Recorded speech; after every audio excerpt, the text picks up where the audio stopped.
Almanacco di bellezza. I misteri dell'almanacco con Piero Maranghi e Leonardo Piccinini. 10 storie oscure, 10 segreti da scoprire, 10 casi di cronaca irrisolti. Sono i misteri tratti dall'almanacco di bellezza, la rubrica quotidiana disponibile sui canali di Intesa San Paolo On Air. Buon ascolto! Comunque bisogna essere super intelligenti per contare le carte. Non mi dica! Non è uno scherzo. Ok, perché non lo vai a dire a Rain Man che in pratica ha fatto fallire un casino ed era un ritardatario? Un che? Un ritardatario! Ritardato. Wait till I get my money right. I had a dream I could buy my way to heaven. When I awoke, I spent that on a necklace. I told God I'll be back in a second. Man, it's so hard not to act reckless. Leonardo, oggi stiamo in America. Abbiamo iniziato con un film molto divertente, Una notte da leoni, l'arrivo a Las Vegas, perché di Las Vegas vogliamo parlarvi e quindi ancora degli Stati Uniti. Siamo partiti Tanto dov'è Las Vegas? 4 ore di macchina da Los Angeles, nel Nevada, e poi spiegheremo perché nel Nevada e non in un altro posto, e non in California. E non in California. Perché vogliamo parlarvi di Las Vegas? Perché oggi parliamo del fondatore della città di Las Vegas, in qualche modo. Sì, di un uomo talentuoso, spregiudicato, cattivo come la fama, bello, con una grande passione per le donne e il cinema, che è Bugsy Siegel, che nasce il 28 febbraio del 1906 a Brooklyn, perché Las Vegas non poteva nascerci perché non c'era ancora. No, esatto. Si chiamava Benjamin Hyman Siegelbaum, famiglia ebraica proveniente dalla Russia zarista, quindi Ashkenaziti, e uno che comincia a arrabattarsi come può in questa miseria di Brooklyn, che non era ancora un quartiere cool come poi sarebbe diventato. Leggo dal Corriere della Sera, da un bellissimo articolo di Paolo Beltramin: è poco più un bambino quando trova nel crimine la sua strada. Con gli amici Mo Sedway e Meyer Lansky mette su un piccolo racket di estorsione nel Lower East Side, chiedendo soldi ai venditori ambulanti in cambio di protezione per i loro carretti. Pensa proprio il crimine nel sangue. Sì. Sembra di rivedere la giovinezza di C'era una volta in America. Le cose vanno talmente bene che a 21 anni ha già un appartamento tutto suo al Waldorf Astoria. Beh, insomma, non si scherza. No. Possiamo pensarci anche noi. Siamo già troppo vecchi, però dobbiamo cominciare prima. Mettiamola così. Che cosa fa questo signore? Innanzitutto si mostra e viene notato dai grandi mafiosi, soprattutto da quelli che sono in ascesa. Parliamo di Lucky Luciano, certamente, di Vito Genovese e di Costello. Che non è parente di Genovese, quello di cui si è parlato in questi giorni. No, non c'entra niente. La terrazza sentimento. No, non c'entra niente. Che tra l'altro non diciamo. Allora, che cosa succede? Siegel è uno dei 4 sicari che uccide il boss, Joe Masseria. Quindi, lo dici come se fosse un nostro amico. No, però insomma è un nome. Joe Masseria è un nome che fa paura, insomma, era il capo della mafia. E quando arrivano i nuovi potenti, lui si mette subito in bella mostra. Nel 1933 l'Anonima Omicidi, cioè l'alleanza tra i gangster ebrei e quelli italiani, fiaccata anche dai continui scontri con la polizia, decide di spostarsi a ovest. Già. E quindi nessuno sembra più adatto di Bugsy all'impresa. Lui viene mandato prima a Los Angeles e poi sappiamo quello che è. Per una questione legata alle leggi. Sempre Beltramin ricorda che a introdurlo è un caro amico d'infanzia, George Raft, che dalla strada era scappato in tempo e il gangster lo faceva solo nei film. Sarà il sicario Ghette di A qualcuno piace caldo. Bugsy è infatuato del cinema, il cinema di lui, non che non si sapesse chi fosse. James Stewart, per esempio, prova a mettere in guardia Cary Grant. «Senti Jimmy», gli risponde secco il futuro eroe di Intrigo Internazionale, «ho già parlato con Raft. Mi ha detto che se Bugsy vuole che tu gli diventi amico, bisogna che gli diventi amico». Mamma mia, pensa che storia.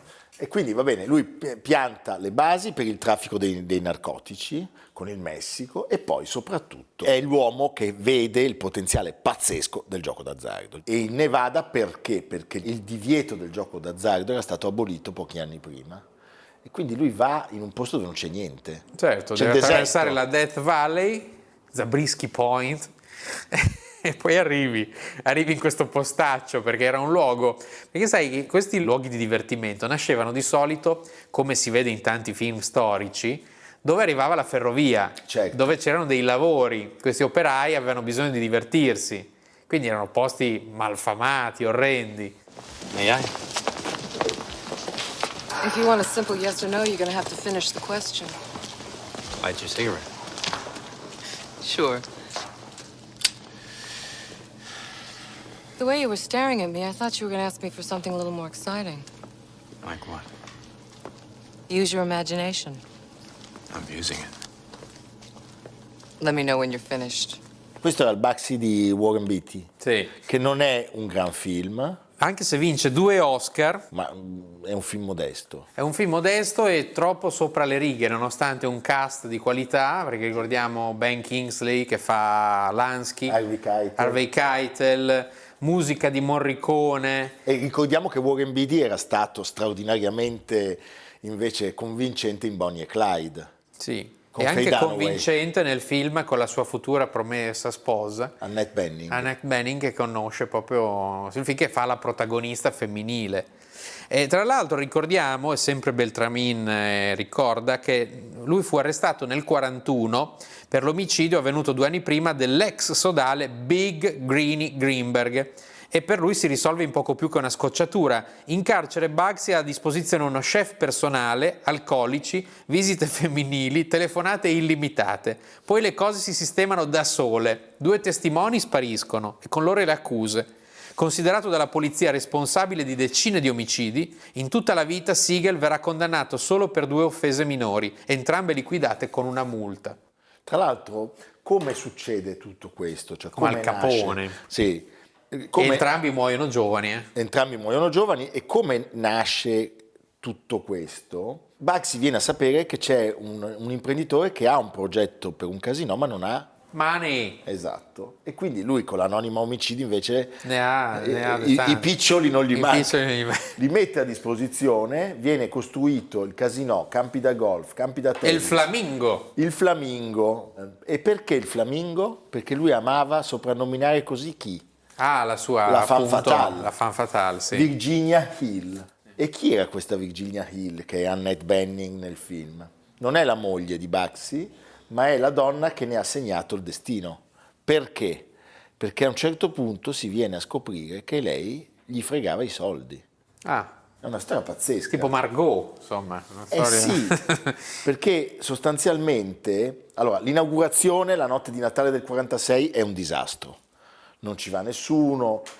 Piove, c'è brutto tempo. Piove. C'è un postaccio. Stiamo parlando di un un postaccio, cioè, non so se siete mai stati a Las Vegas, è veramente un postaccio. Lui non riesce a dare le garanzie, però si viene a scoprire che Virginia rubava sostanzialmente parte dei soldi che arrivavano dai finanziatori e li depositava in una banca in Svizzera.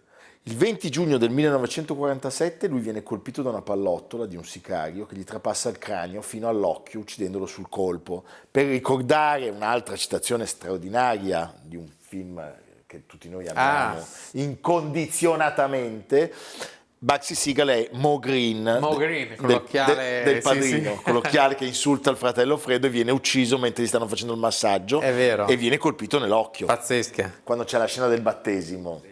Un'ora dopo gli spari, il suo amico storico Moe Sedgwick e altri gangster, informati della morte di Bugsy, entrarono al Flamingo e annunciarono che da quel momento il casino era sotto il loro controllo. Simpatici. Molto simpatici, e questa creatura nel primo anno di vita riuscì a rendere alla mafia $4 milioni. Quindi ci aveva visto giusto. E da lì sarebbe nata quella che è stata definita la Gomorra americana. E tra l'altro la storia di Bugsy Siegel avrebbe ispirato grandi registi come Jean-Luc Godard, ad esempio. The Story Non c'è mai riuscito a farlo. aveva intitolato la bozza della sceneggiatura, c'era tutto, la mafia, l'amicizia, il tradimento. Jean-Luc Godard, il genio scapigliato della Nouvelle Vague, ne era ossessionato. Per la parte del protagonista aveva pensato prima a Vittorio Gassman E poi a De Niro. ma non se n'era fatto nulla. Bugsy gli sfuggiva, era larger than life, Era più grande della vita. E così non era riuscito a conquistare Hollywood. Poi sai, Godard aveva anche un caratterino che strana se ci pensi come vicenda. Sta per uscire, pensa, per la Yale University Press, una nuova biografia di Bugsy Siegel, che è un personaggio quindi che continua a interessare molto. E vorrei anche ricordare, siccome sono i 50 anni, un film che è stato girato a Las Vegas e che a noi interessa molto, Diamonds Forever. Ah, bellissimo. 1971, Agente 007, una cascata di diamanti. È quando Sean Connery torna a interpretare per la penultima volta il ruolo di Bond e per l'ultima volta per la produzione ufficiale. Un grandissimo Charles Gray, certo, nei panni del cattivo Blofeld. E poi una cosa che mi colpisce sempre molto di quel film e che ne fa una vera opera d'arte sono le meravigliose scenografie di Ken Adam. Bellissime. Questo ambiente, questo hotel ricostruito, la casa di villeggiatura in cui si svolgono le avventure, e poi la musica è sempre del nostro amico John Barry. She used to render you legal and tender when you used to send her your promises, boy. A dollar, unbutton your collar and come out and holler out all of your noise. Little boy blue, come blow your top.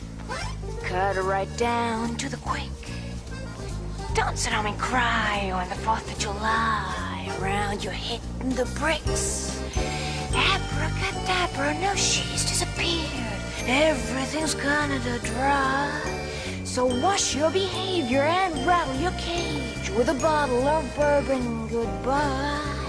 Breve passaggio da Un sogno lungo un giorno, Francis Ford Coppola. 1982, un film che è ambientato a Las Vegas, completamente ricostruito in studio, un film molto ambizioso, fotografia del nostro Vittorio Storaro, un film costosissimo, costato 26 milioni, che fece fallire gli studios di Coppola. Parliamo di Virginia. Virginia Hill scappa a Parigi col mal tolto. Dopo la morte di Bugsy, lei, capendo che forse è il caso di trovare una soluzione conciliativa. L'aveva fregato, no? Sì, no, restituisci i soldi. Restituisci i soldi, che carino, vedi che c'è una morale. Sì, anche. però nel 1966 verrà trovata morta nella neve accanto a un ruscello nei dintorni di Salisburgo. Ma tu pensa?